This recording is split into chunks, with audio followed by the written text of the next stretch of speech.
saludar al profesor, al maestro José Ignacio Martínez, coordinador del Laboratorio de Análisis en Comercio, Economía y Negocios de la UNAM, para hablar de lo que está ocurriendo en Afganistán y los efectos que puede tener en el mundo, quiénes se beneficiarían, quiénes se perjudicarían. Esto es importante para todos. Maestro, te saludo con mucho gusto. ¿Cómo te va?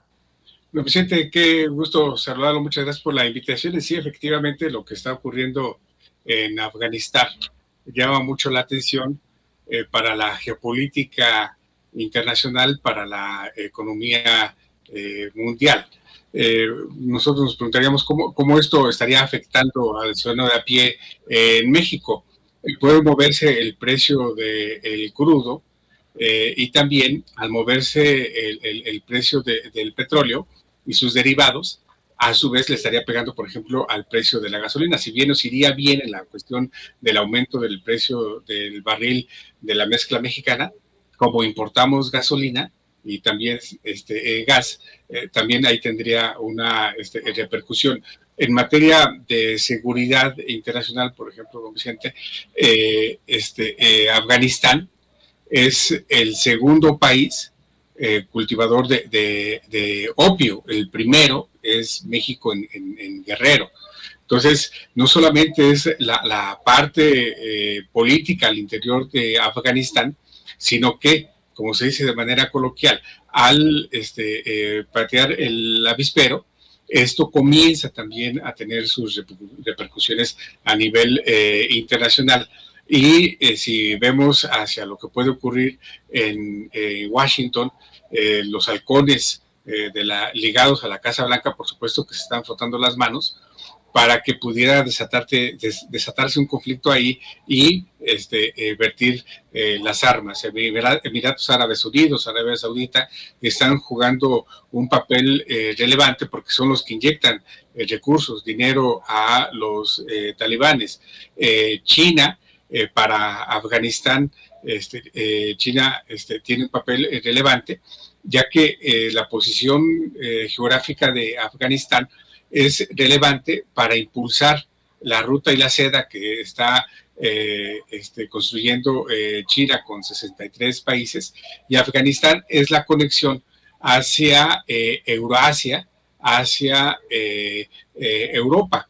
Vamos, sí que Afganistán juega un papel relevante, y de ahí es lo que ha provocado la salida de las tropas estadounidenses, cómo es que gobiernos están desalojando sus embajadas, España, Francia, Reino Unido, Noruega, Australia, por supuesto, además de Estados Unidos.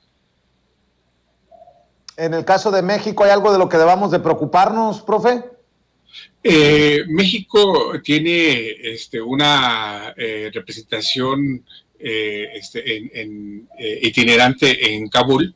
El embajador Guillermo Puente, que está adscrito a la Embajada de México en Irán, en Teherán, es a su vez itinerario en Kabul. Entonces, lo que se ha hecho por parte de Relaciones Exteriores es que los connacionales que estén en Afganistán se pongan en contacto con la oficina diplomática para estar atentos a sus riesgos.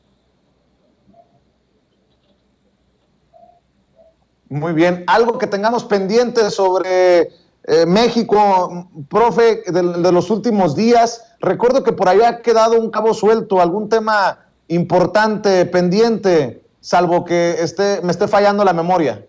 No, así es, don Vicente. Aquí, ayer y hoy, en Silao, en Guanajuato, en el Bajío mexicano, se está llevando a cabo un proceso de auscultación sindical inédito. El presidente López Obrador ha impulsado una importante política laboral en el país.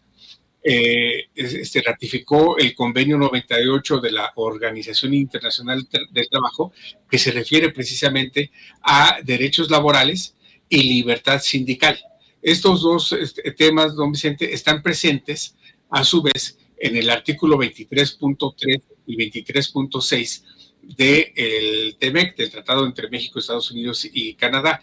De manera particular, el artículo 23.3, literal A, precisa que debe haber libertad sindical, y esto es precisamente lo que está en cuestión en la planta de General Motors en Silao, porque en abril pasado hubo elecciones bajo el sindicato que controla la CTM, y ahí se mostró precisamente esa cultura sindical charrista que ha venido mucho en el tiempo antaño del sindicalismo en México, violando precisamente lo que determina el artículo 23.3 del TEMEC, y esto a su vez llamó mucho la atención por parte del Departamento del Trabajo en Estados Unidos, por supuesto, por parte de la agencia comercial de Estados Unidos, la representación comercial, que le reporta directamente a el presidente Biden, y por lo tanto la representante comercial mandó una carta al gobierno mexicano, a la Secretaría de Economía, diciendo que México estaba violando de manera flagrante lo establecido en el artículo 23.3, y precisamente ayer y hoy se está llevando una auscultación para que las 6.500 trabajadoras o 6.500 trabajadores que trabajan en la planta de General Motors se pronuncien en torno a si el sindicato que tiene la CTM ahí los representa, o bien es necesario otra fuerza sindical.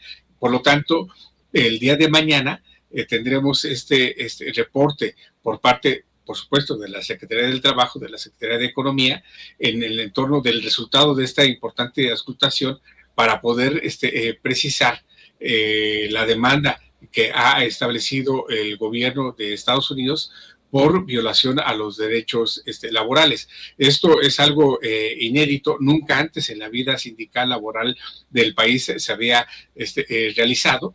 Por lo tanto, tiene que salir esto de manera muy limpia, y estaría México dando dos frutos muy importantes al respecto. Uno, se estaría posicionando la política laboral, la gobernanza laboral que el presidente López Obrador ha impulsado en torno a el aumento al salario mínimo, echar abajo la práctica de subcontratación, el outsourcing, ratificar el convenio 98 sobre libertad sindical de la Organización Internacional del Trabajo. Todo esto reflejado en lo que está sucediendo en Silao en estas horas. Si no sale con pulcritud proceso, estaríamos en puerta de que Estados Unidos, por temas laborales, don Vicente, podría imponerle a General Motors, paradójicamente, una empresa intrafirma, una empresa estadounidense, un arancel del 25% por haber violado derechos laborales en su planta. Entonces, por supuesto que los directivos de General Motors están más que pendientes para que esto salga convincente. Y también, al darse un resultado negativo, Estados Unidos podría, con base en el artículo 31.1 o el anexo 31 del TEMEC, convocar a un panel para demandar a México. Es decir, la secretaria del Trabajo tiene que estar muy al pendiente de todo este proceso para que no se cree un frente innecesario con relación a lo que va a ocurrir, don Vicente, ahora el próximo 9 de septiembre, cuando sesione el grupo de alto nivel económico entre México y Estados Unidos, que esta sesión se va a llevar a cabo en Washington, y a través de esa reunión se van a marcar nuevos derroteros en la cooperación económica entre México y Estados Unidos. Por lo tanto, al gobierno mexicano no le conviene llegar a esa reunión con un frente abierto, ¿sí?, como es el que puede generarse en estas horas en Silao. Maestro, para cerrar, deme su opinión sobre las declaraciones del presidente Andrés Manuel López Obrador en la mañanera, que dice que los economistas dicen que no se puede porque no se quiere, que son muy cuadrados en torno a usar o no los fondos adicionales del Fondo Monetario Internacional para reparar la deuda del país, que por ejemplo Gerardo Esquivel, el subgobernador del Banco de México, ya se volvió ultratecnócrata al decir que no se puede lo que plantea el presidente. ¿Qué piensa de estas declaraciones, maestro? Sí, aquí es muy precisa la ley de Banco de México. En su artículo 20, fracción tercera, donde se dice que los ingresos que se den en México a raíz de la denominación a través de los derechos especiales de giro, en automático se van a la Reserva Internacional. Esto es lo que establece la ley de Banco de México y es muy tajante. De ahí es lo que publicó el doctor Gerardo Esquivel en su Twitter hace poco, haciendo alusión a ello. Y por supuesto que esto no le gusta al presidente López Obrador. No obstante, el gobernador de Banco de México, Alejandro Díaz de León, le abre la puerta al presidente, diciéndole que el gobierno adquiera, que compre esos recursos, esos 12,000 millones de dólares representados en los derechos especiales de giro. Aquí, por supuesto, que ahora el secretario de Hacienda, sí, debe hablarle muy fino, muy de manera detallada al presidente para hacerle ver los inconvenientes o los convenientes de adquirir ese recurso a través de el Banco de México y que no sean de manera directa destinados a la deuda. Paradójicamente, el gobernador le abre la puerta al presidente y por lo tanto aquí es donde se esperaría una acción inmediata del nuevo secretario de Hacienda para determinar si se adquieren, si se compran, esos 12,000 millones de dólares que estaría destinando el Fondo Monetario a Banco de México a través de los derechos especiales de giro. Pero subrayo, la ley de Banco de México es muy precisa y esto por supuesto que no le gusta al presidente. Y de algo muy importante, ¿no? Yo mismo lo he hecho cuando tengo reuniones con él, con el presidente, de saberle decir que no. Sabemos que se va a enojar, pero algo muy importante es no se puede por esta situación, ¿no? Entonces, me parece que aquí el secretario de Hacienda es que debe hacer valer su voz con el presidente y decirle cómo está la situación. Muy bien, pues maestro, le agradezco mucho como siempre que nos acompañe y que comparta sus opiniones honestas, sinceras, transparentes en este espacio libre como el viento. ¿Por qué no cerramos invitando a la gente para que esté al pendiente de lo que hacen ustedes? Muchas gracias, don Vicente. En redes estamos como LACEN MX, LACEN-MX, ¿sí? Y ahí el amable auditorio precisamente podrá encontrar estas tres opiniones vertidas, la parte referente a las reservas internacionales, la cuestión de los talibanes y por supuesto la parte laboral. Hemos hecho estos tres boletines, estos tres estudios y ahí se encuentran en las redes de LACEN. Muchas gracias por la invitación, don Vicente. Muy bien, muchas gracias, maestro, un abrazo. Gracias, don José Ignacio, estamos al pendiente para seguir hablando sin censura. Y déjeme saludar por teléfono, yo creo que porque no quiere que lo regañemos si se cae la señal, al maestro Ramiro Padilla Tondo, escritor, analista político y miembro de esta familia sin censura. Querido Ramiro, ¿cómo estás? Te saludo con mucho gusto. Muy bien, mi querido Vicenzo, aquí trabajando para que las cosas salgan mejor. Esperamos que algún día un enlace contigo sin accidentes, sin esas extrañas veleidades que tiene este asunto del pinche internet.